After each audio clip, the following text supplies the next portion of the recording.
First things first, Kate. We had a lot of fun last week talking about horror stories of my drinking. That's pretty bad, huh? You're an asshole.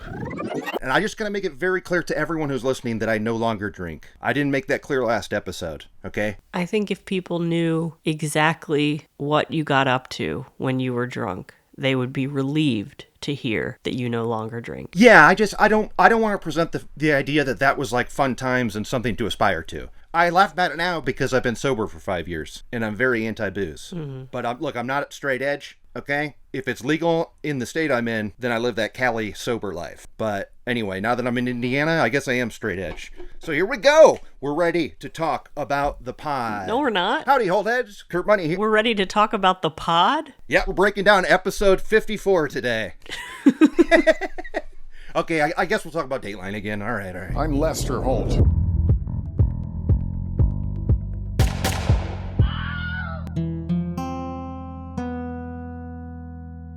Howdy, Holeheads. Kurt Money here, alongside my co-host, Kateline. And we are here to discuss a brand new Dateline, once again hosted by AC. Full-on hosted by AC this time. Here's Andrea Canning with Deadly Omission. IMDb description. This episode revisits the chilling case of John Peek, who is linked to the murder of 2 wives, raising questions about his motives and the dark secrets behind his relationship. Good stuff. Yeah. I might have sat on that second wife thing. Even though it's kind of clear with the start, I would have sat on that. I would have said, like, until something was revealed in his past. I feel like they do that move sometimes. Yeah, I don't know if it's obvious yet, but he the murderer. Yeah, that's true. And, you know, this is a good example of when it's totally fine that we know the murderer right off the bat. Don't you agree? Mm-hmm. I do, yeah. Because I really love this episode. And even this Yahoo, I mean, I'm not trying to give any credit to the chameleon John Smith. But this guy's a wannabe chameleon, I think. And I think he wasn't even as good as that loser. Would you agree with that? Better looking. Okay, fair. All right, well, give me your overall thoughts. Good stuff? I liked this. I texted you right when I started it, and I knew immediately that it was in Atlanta. Yeah, you in Atlanta, huh? This is like your second home. A place you've never lived, but you so want to, and you know it so well. I can always tell that it's Atlanta by the architecture of the homes and the foliage. Wow. It's a dead giveaway. That is nuts. When you said you knew it, and then you were like, yeah, and it's in Smyrna. As if I've supposed to have heard of Smyrna before. Like, you are just like a local. You're a freaking Atlanta townie. You just gotta know. You gotta know all the arrondissements around Atlanta. Okay. So yeah, this story takes place October 2005. I loved how they started this story with the purse in the parking lot. It was definitely mysterious. Yeah, and like it was just a good switch, and I think it was a good way to kick off that this is going to be Friday Fatty of us getting a few lulls with this lame-o who messed up a bunch. I mean, look, he successfully murdered 3 people, all right? But he's bad at it, and he sucks. So anyway, we open up on a parking lot at an apartment complex in Atlanta. Ronnie Myers gets home from betting at the dog tracks, and he finds a purse loose in the parking lot. And he's like, oh, maybe somebody had too much to drink, dropped their purse, whatever. He hangs on to it overnight. Next morning, he wakes up and he goes through it. And the guy looks in the purse and he looks at the ID and it says Kasi Peek. And then he starts going through her phone, sees a John Peek, and there was this I love you note to a John in the purse. So he calls this number, and what happens on the other line? John Peek answers, and he tells him that he found this purse belonging to Kasi Peek. Kasi Peek. And John, we don't hear this phone call, but John allegedly is confused and surprised of why her purse would be in this guy's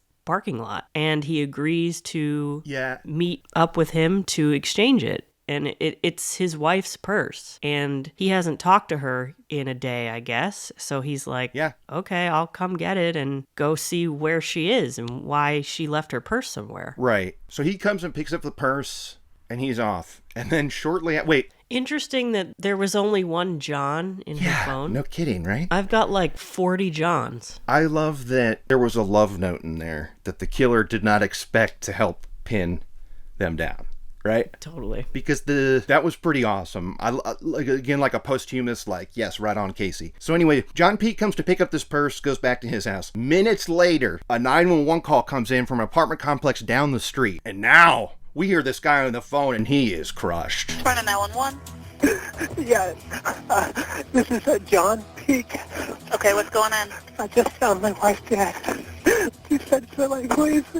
He's discovered his wife, Kasi, laying in bed, dead. And he's distraught. He doesn't know how it happened. Am I right in that he didn't check to see if how she was... He just felt that she was cold. He didn't go exploring her cause of death. No, he said like she's stiff, but I don't know. That's all he can tell him. Right. But it's funny because this guy's really crying on the phone. Doesn't he sound like just a heartbroken husband? Sure, even though he doesn't live with his wife. Sure doesn't. He's real heartbroken. And the cops show up to the scene of the crime. They go in there to find Kasi Peek's body in her bed, blanket over her, but not over her face. And of course, the cops look around, and what's the first thing they think? When they look at the status of the apartment. It looks like a staged robbery, maybe. There's drawers pulled out, but nothing is missing. Nothing at all. It's just completely faked. And we see this all the time. We see it so much. Like, I just want to, like, any aspiring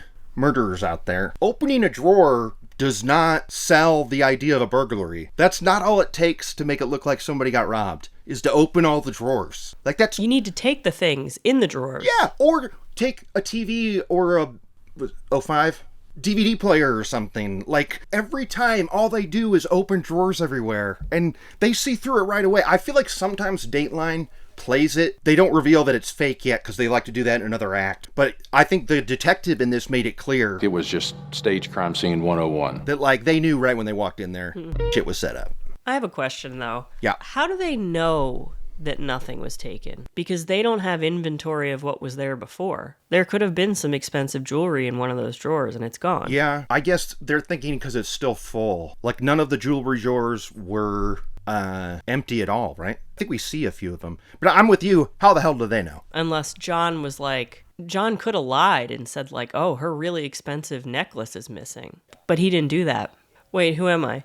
But he didn't do that, did he? J-Mank. You didn't do that, did you? Good J-Mank there. Okay, so this detective, Ron Waddell, is talking to AC, and he's the one who first talks to John back at the police station. Is that where we're at? Mm-hmm. So John's willing to go back and talk to the cops, and he's being open and honest, according to him. What are they talking about? Their relationship status. Because John and Kasi are married, but they're separated, and they've been separated for a while. So much so that he has been seriously dating someone else. And he's honest about having a girlfriend, but he also says that he and Kasi were reconciling and they were going to get back together. She wanted to get back together faster than I do. The cops are like, she knew you had a girlfriend, but she wanted to get back together. Yeah, they word it funny because they're like, all right, I know this would be a weird relationship question, but you're going out with this girl on Tuesday, and then you're going out to eat with your wife on Friday. He's like, I didn't know who I was going with. Does that make sense? I'm not sure who I'm going with right now. Does that make sense?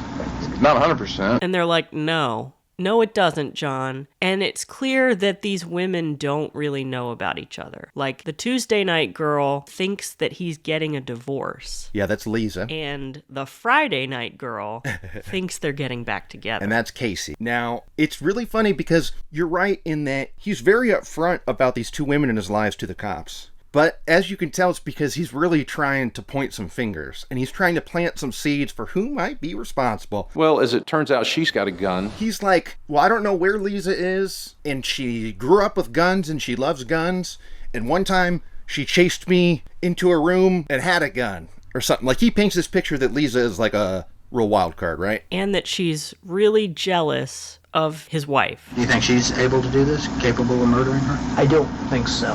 That's kind of a big doubt. I don't think. 3 hours pass in this interview, and this is what AC calls the ultimate omission. It is the ultimate omission. Yes, ma'am, 100%. But the episode is called Deadly Omission. Deadly omission. I like ultimate omission myself. It kind of flows better. But what is the ultimate omission that the Detective Waddell gets out of him right now? Oh. That just under 10 years ago, his first wife was murdered.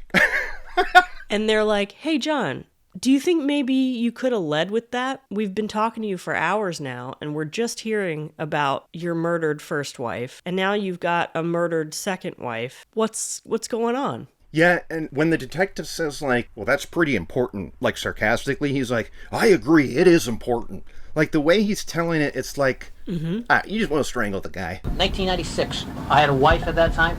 She was murdered. That's kind of important. I think it's important too. I got a question for you, Kateline. Let's say he led with it. There's a world where this detective's going, first thing he says when he sits down is his first wife was murdered.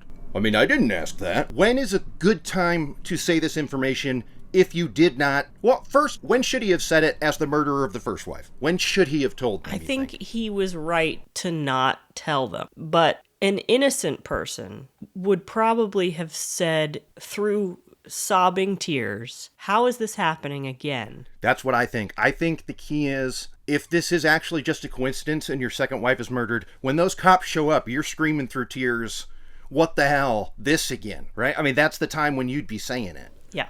Oh, it was also funny in that interrogation, they told John he was not a suspect. They, like, said that straight up. You are not a suspect. I think they told him that to get him to open up more, to put him at ease and make him feel like he could spill the beans and talk freely because he's not under any suspicion. I mean, I certainly would be more forthcoming if I knew I wasn't being looked at. That's true. I wouldn't be looked at, Kurt, because I don't murder. True. And your ass would not be in that interrogation room without your lawyer next door. No, I wouldn't be.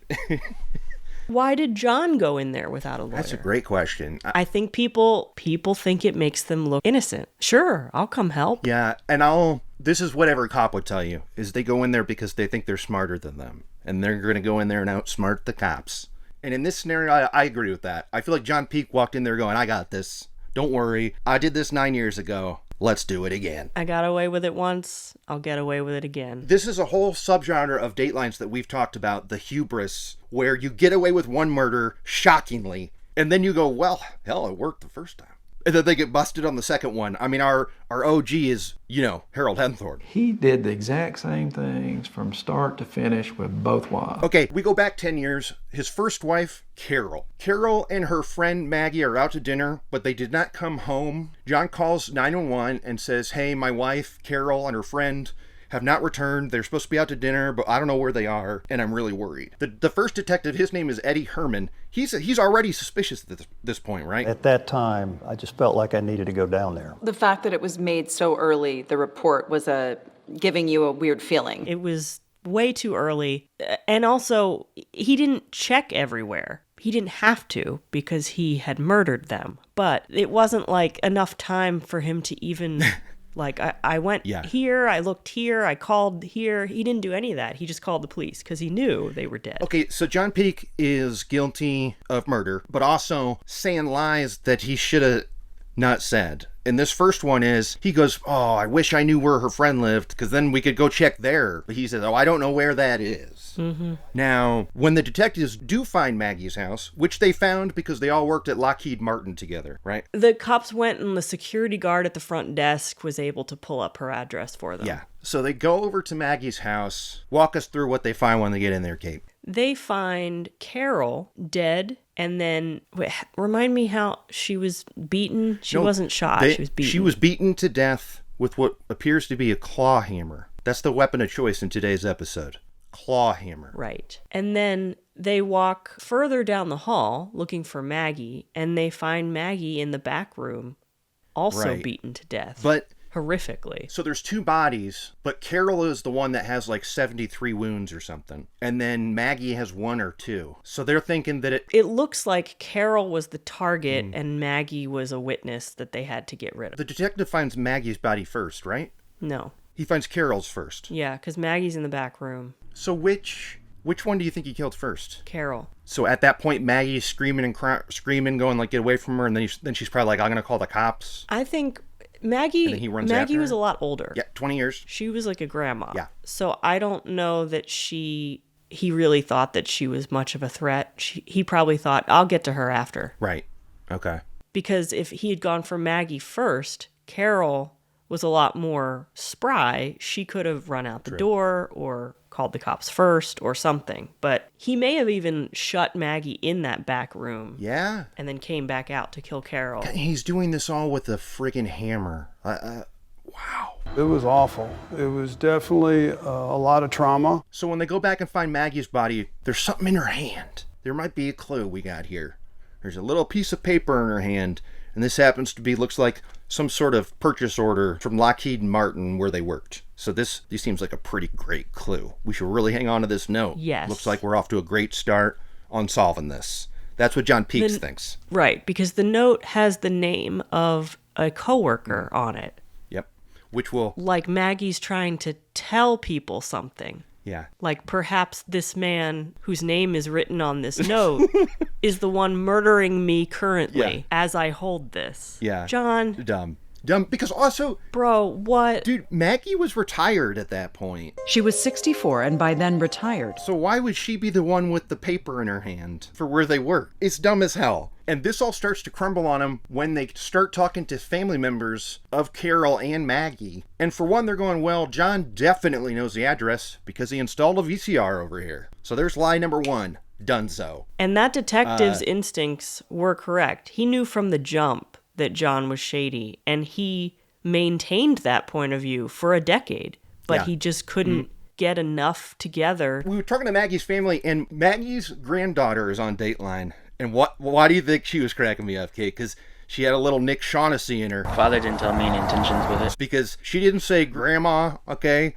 She called her grandmother. Right? And it wasn't like my grandmother. It was grandmother. Like that was her first name. Her first name was grandmother. That is wild. The police had called and said that they needed to get into grandmother's house. John again goes down and talks to Detective Eddie Herman. Just like this murder, he's totally cool to go down there and talk it up. What John says he does that night is that he had been at a drive-thru to Wendy's. Went to Wendy's and picked up salad and baked potatoes. This is the second or third time Wendy's has been used as a lie for an alibi on our show. You're right. It's the third time. It's happened before. Yeah. I don't know what it is about Wendy's. They're like, this will work. They'll buy it because I'm being that specific and I'm not saying McDonald's. Totally. She also made a point, too, though, to say, if you'll just go look in my truck, there's a Wendy's receipt in there. So you'll know by looking at that I couldn't have done it. So on that piece of paper that they took out of Maggie's dead hand was the name Barry Webb.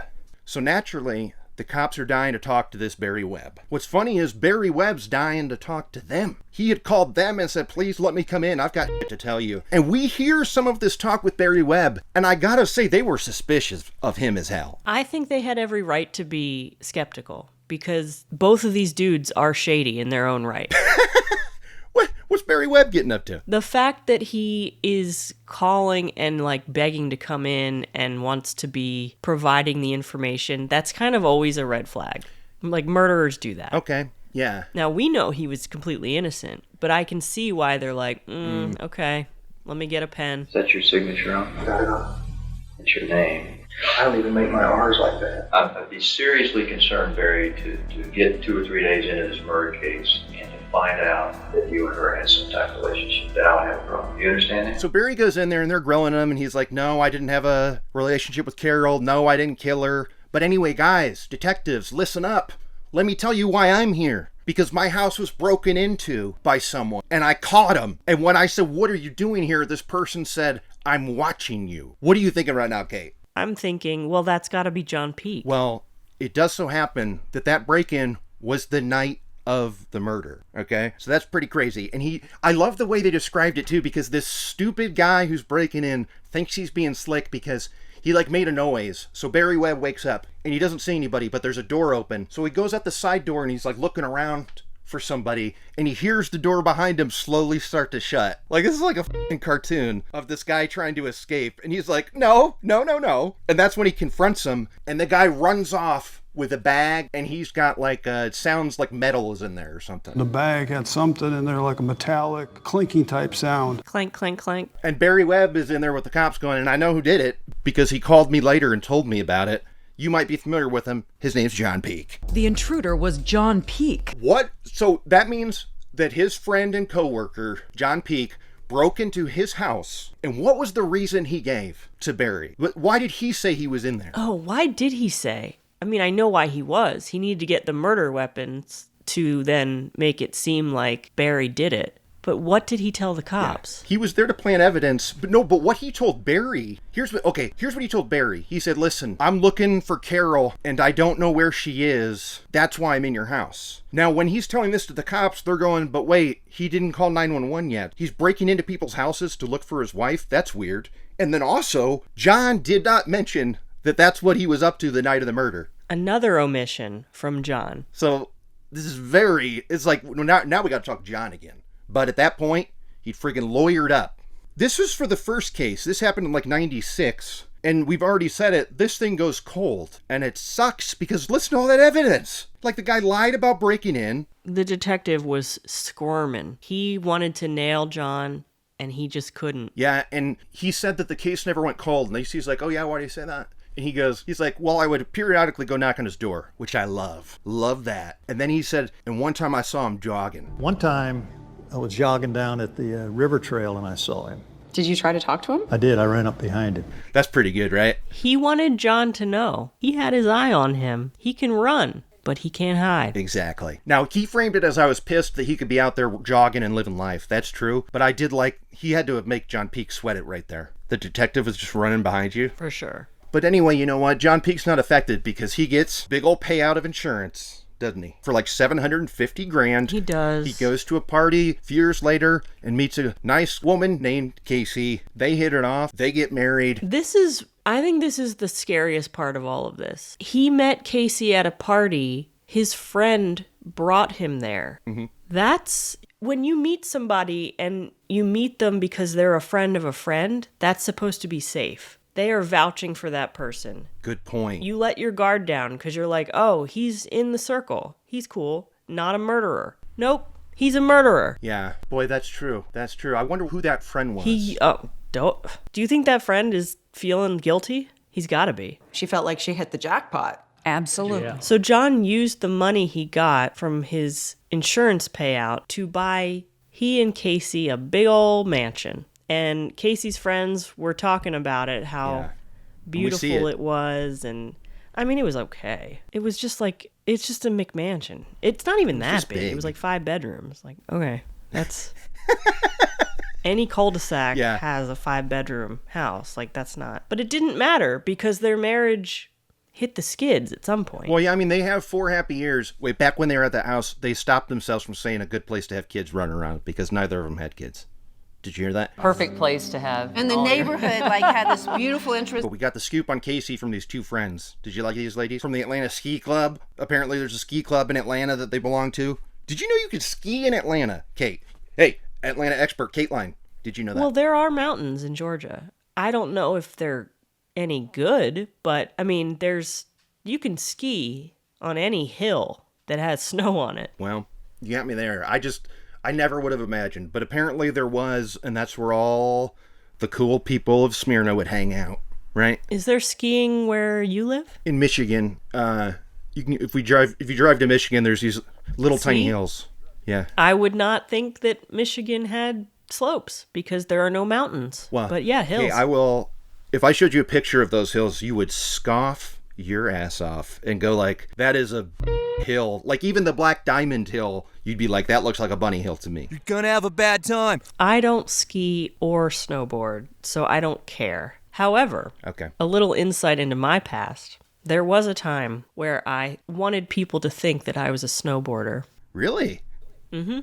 Wait, just in spirit? Like you wanted that to be a thing that people knew you for, but you didn't want to have to do it. I did it twice, and I was bad at it, and I hated it, but I liked the clothing. Yeah. So I would wear all the Billabong and the Burton and all that stuff. Been there. Yeah. It was like when PacSun was just surf and snow gear, and I was dripping in O'Neill, Rip Curl. I mean, those are all surfing brands, but they had snow stuff too. You haven't said the key brand for me in this era because I was right there with you. Not pretending to be a snowboarder.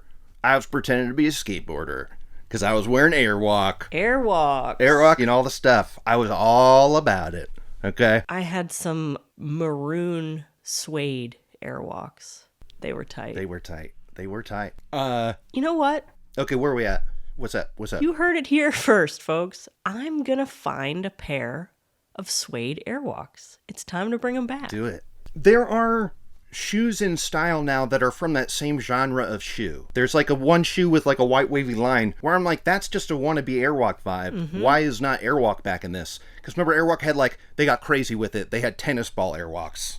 Remember the tennis ball Airwalks? No. So now we're back with current day of 2005, where they're looking into the Kasi case. And John, forgot to mention that the detective, when John says, oh, by the by, my first wife was murdered too. Okay, see ya. He hits up that old detective and says, hey, you ever heard of this guy, John Peek? And that detective is like, sir, I have been waiting for this phone call for 10 years. Yep. Let me tell you a little something about John Peek. And just as dead silent as that, I was like, I thought maybe we dropped the phone. I remember it like it was yesterday. And this was great to see because these are two detectives from two different sections of Smyrna or Atlanta or whatever, and they're working together. Like there's no guff about like, well, we didn't get the info or whatever. Like when these two team up, they are dedicated now to bringing this guy down together. Mm-hmm. And correct me if I'm wrong, but it seemed like when the old detective got the call from the new detective, that was kind of the impotence to make him feel like he could charge John. Because he didn't have any new evidence per se, but the fact that there was momentum behind investigating him and knowing that he may have done this again, he was like, all right, we're just going to charge him. Because he got charged for that first murder before they charged him for the second one. Yeah, I mean, that's what's crazy. To bring charges forth, they do charge him with this first one. But it's, as AC points out, it's with the same information that they presented to the DA 9 years ago. Yeah. And they're like, well, hey, different eyes. So the DA back then was like, not enough, get me more. DA now is like, bring it on. Got a different set of eyes looking at it. Those of us that were looking at it decided we did have enough and that it wasn't going to get any better. But what's wild, that's what they charge him with. But when we get to the trial, which we'll talk about later, they use the current one. That's what's weird, right? They flip it again. Yeah, which you're not supposed to do. The DA decided he had enough and charged John Peek with Kasi's murder. So now that we're back at Kasi, I have another question for you. When they found her, they said she looked terrified and her eyes were open. You know where I'm going with this. How is it determined if your eyes are closed when you're murdered? What's up? I've seen plenty of people murdered in a state of shock. Eyes are closed. I don't know. But isn't that weird that sometimes your eyes are still open? I thought you were going to tell me. No, I don't know. I'm asking. Because what is it that keeps the eyes open? Because there's plenty of dead bodies where they're closed. I thought that would automatically happen. Rigor mortis set in the eyelids right away? Like, maybe it's gravity. If the body is rolled to the side, it's more likely that they'll close. If they're on their back, they'll stay open. Yeah, like one of those baby dolls. With, you know what I'm talking about? Where their eyes... Oh, I know what you're talking about. Creepy. Okay, let's rewind back to the courtship of Kasi by John. They get married about 2000. At first, it's good, and the friends all like him, but then it gets a little stale, and Kasi's worried that John's cheating on him, because he got this job with Habitat for Humanity, which is kind of funny, but that made him have to be out of town all the time, being a consultant. Sure. And then, so there's Kasi, suspicious of her husband, looking through the credit card receipts, and what she see... but a credit card charge for a hotel in town by John. So what's Kasi This do? was badass on her part because she sees that the receipt was from like the charge on the report was from like that day or like the night before. Mm-hmm. And she's like, he's on a work trip. What is this? She goes to the hotel. She badgers the front desk. Mm-hmm. She wants his room number. They won't give it to her, but she doesn't let up. She explains the situation. Finally, they tell her the room number. She goes up there, bangs on the door, is yelling at him. He doesn't open the door. He and whoever he's inside with stay quiet. But she knows because the front desk just gave him up. She knows. Look, it was a badass move. I wanted her to stick around because they had to leave through that door. Whoever was in there was going to have to walk out that door at some point. So I would have gone, like, because security came up or whatever, I would have said, I'm not going to say a word, but I'm standing here. You can't stop me.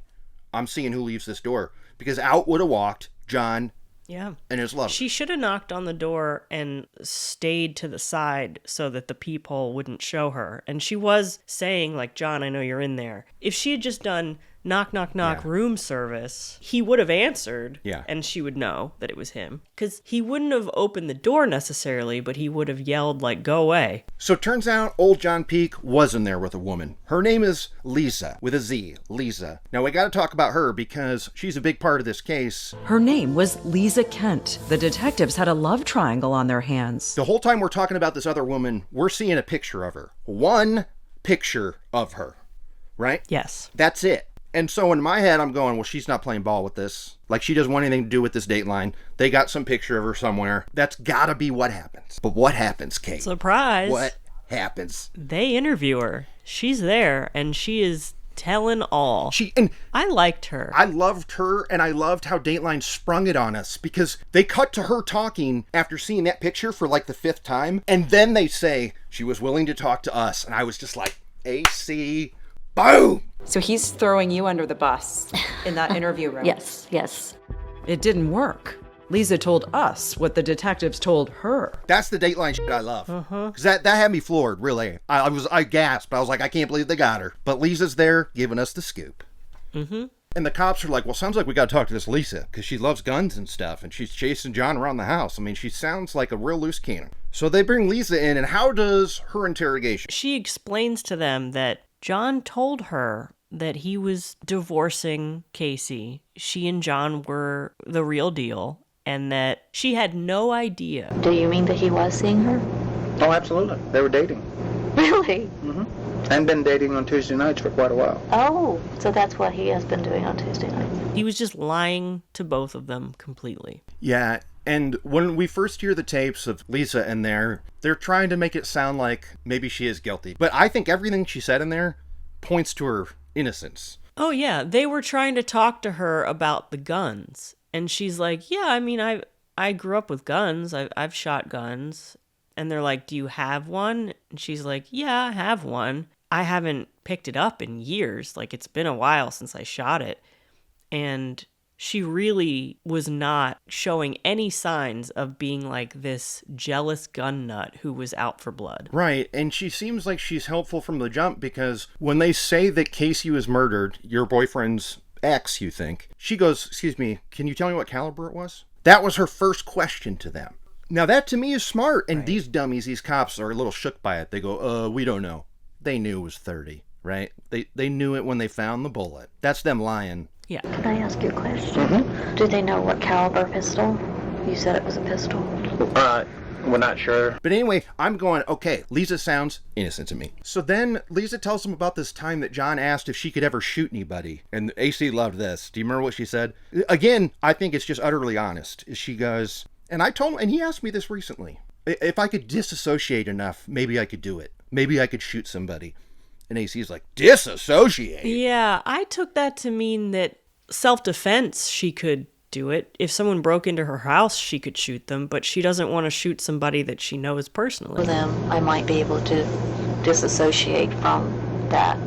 Disassociate? Was she saying she might be capable of murder? I guess when you present it like they did, it sounds like a crazy thing to say in an interrogation, but I just think it's a level of honesty that, like, it would be so dumb of them to say that if they did shoot him, right? Like, she's giving these weird specifics, like, I could shoot somebody if I had to. Mm-hmm. What caliber was it? I'm familiar with calibers. Fill me in. Like, I don't know. I loved all that. Lisa was allowed to leave. We didn't talk about, there's a third detective in this who looked kind of funny. Do you know what I'm talking about? There's a guy with a mustache and a nose on him that if he could never wear black framed glasses because it would look like a disguise. You know what I'm talking about? Mm-hmm. It would look like that emoji. Yeah. That guy had a wild look. And there's a point where he's wearing like wraparound Oakleys where I was like, this is kind of there. I'm kind of laughing. Now, all of Casey's friends were bummed that she got back with him. We also learned that he tried to pull some insurance stuff with her too. Like a week before she died, didn't he change the insurance payout? Well, he suggested to Casey that she get life insurance.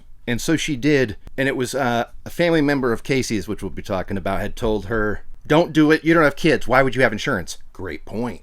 But let's talk about them because they're probably the all-stars. And that is Jackie, Don, and David. Now, that sounds like the name of a throuple. We got 3 people in there. Jackie, Don. That's one person. Her name is Jackie Don.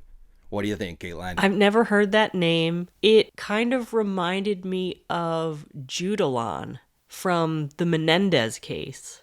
And I'd never heard that name, and I've never heard the name Jackie Don, and it's crazy. Casey's sister Jackie Don and brother-in-law David Kruger. There's a point later where they're talking to John, and he's like crying. And when he says Jackie Don earnestly, it just sounds wild to me. Well, AC said it earnestly, too. At no point was AC like, and her name is Jackie Don. She just says it like Jackie Don, like her name's Sarah. Yeah, that was definitely a first for me. But I love these two. I love Jackie Don. I love David in suspenders and his no-nonsense attitude. They've got John's number. And as David points out, it's because of probability. And so they're suspicious as hell of this guy. This is a matter of probabilities. One guy, 2 wives, 2 murders, just no. John goes to the funeral. He goes to this stuff. Funeral, by the way, same friggin' church that Carol's funeral is at. So gross. So he goes to all these things, and he had approached Jackie Don and David and said, let's go have coffee so we can clear the air. That was all his idea. So what do Jackie Don and David do? What's their game plan now? David gets Jackie Don to wear a wire to record the whole coffee meeting. And then they're going to badger him with questions. And it's so... And they do it. And they're so cute about it. Yep. They're like, they feel like CIA agents or something. It's adorable because David's like, now again, I'm going to say it again, let him speak. He's preconditioned to want to defend himself or whatever. And I was like, David, you're dead on. You're right. Right, because we hear, they start recording while he's wiring her up. So we hear her being like, I'm going to go record my friend's husband. And she says like... Gosh darn. She says something like G. Willikers or something right there where it's wild. I can't believe that I'm going to talk to my brother-in-law with a secret wiretap thing. Good grief. So they throw on the mic, and David's like, okay, don't be accusatory, okay? We gotta, like, kind of pretend to be on his side. And Jackie Don's like, can it be a skeptical support? And David's like, well, just let him talk. Can it be a skeptical audience? Yeah, but let your skepticism be silent. And how does Jackie Don do in this 3-hour lunch they have with John? What's her attitude? She's pretty skeptical. She is not... Going after him. She's going hard. What do you want to know from me? I told the police everything. You never told Casey everything. You lied to her up to the last minute. You never admitted the adultery, and you were living with the other woman the whole time. Is she the all-star? I'm giving it to them both. How's that sound? Jackie Don and David. I feel like they're a pair. They're a pair here. Sure. But I do, like, she is grilling this guy and going like, okay, 1 wife, but 2, John? Give me a break. 2 dead wives? 2 dead wives, John, for crying out loud. And, you know, I never thought there was anything suspicious about Carol. But there's something damn suspicious about Casey's murder. And John, this piece of shit, has the nerve to start crying and saying like, no, but that's what hurts me the most, Jackie Don, is that you don't believe me. Jackie Don, I love this woman. I still love this woman. I didn't kill her. And that hurts more than anything else. Oh my God. And also John offers up this information. More stupid info, dude. Keep to yourself. That they were going to renew their vows on one condition. What was that condition? What was it? I don't remember. They could renew their vows, but they had to wear the same outfits they wore at the first wedding. Right. Insinuating that you got to lose weight to fit in your dress again. He was really weird about her weight. He always had her feeling self-conscious, so she was on weird diets and stuff, and told her friends all about that. She got liposuction. She got liposuction. And he still didn't want to really get back together with her. Her friends are like, they hate him, and they knew all about this. And Jackie Don's like, I don't know if she said it, but I know she was thinking, like, well, if you guys were going to renew your vows, she would have told us because she tells us everything. And that wasn't, you're just saying that. You're lying. And he's, well, it was like 2 weeks ago or something. Like, he's real defeated there because he's got to realize, like, oh no, they see right through it. Like, Jackie Don's not going to let anything through. If we're going to renew our vows, we have to say it in the same outfits we had on before. So. Oh, I'm sure that went over real well. And even David says, because they go, we know that was a big deal for you, her weight. And she goes, and John Peek is like, oh no, I always told her she was beautiful. That was never the case. And David's like, but you told her she had to lose weight to renew your vows. So which one is it, dude? She always thought that was a big deal with you. It wasn't. It really wasn't. I always told her she was beautiful. Well, why make that a condition if you felt that way? Another point for David. Also, we see photos of Kasi, and like, there's nothing wrong with her weight. I mean, there's nothing wrong with anybody's weight. It's what was he seeing when he looked at her? Yeah, you're right. There's nothing wrong with anybody's weight. But I would go as far to say every picture we see of Kasi, she's around the same weight as the previous picture. Like, it wasn't like she put on 100 pounds. Right. And John Peek is like a prick about it. Like, I don't know what he's arguing for. Like, she looks the same in all the pics. Yeah. He's a real piece of shit. Yep. All right, so now we got a trial brewing. But while this trial's brewing, Jackie, Don, and David, they say, no, we got one more move to cement our status as all-stars. And that's they file a civil suit against John Peek with the sole intention of that allowing the cops to dig into his finances.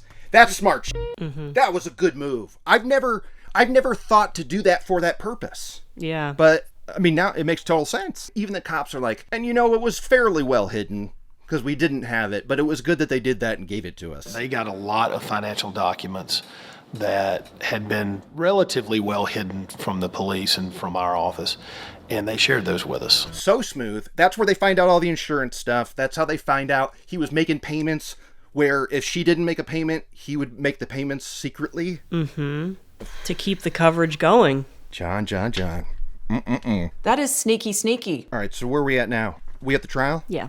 Night before the trial, though, and this was a cliffhanger in the app. I mean, I knew it was BS. And when they said that there was a shocker and all this, again, my first thought is, if they start talking about deals right now, I'm going to lose it. But it wasn't that. It was that a prisoner had confessed, no, this person is the one who killed her. Right. And they very quickly figured out that guy had been cellmates with John, and John paid him to say that. Yeah. That probably took 10 minutes to make a phone call. Yeah, it's so... And figure that out. He's trying to talk his brother into saying he's a good guy. And he's like, is that something you'd be a good candidate for? To lie under oath? Sure, bro. But his brother was like, yeah, I'll do it.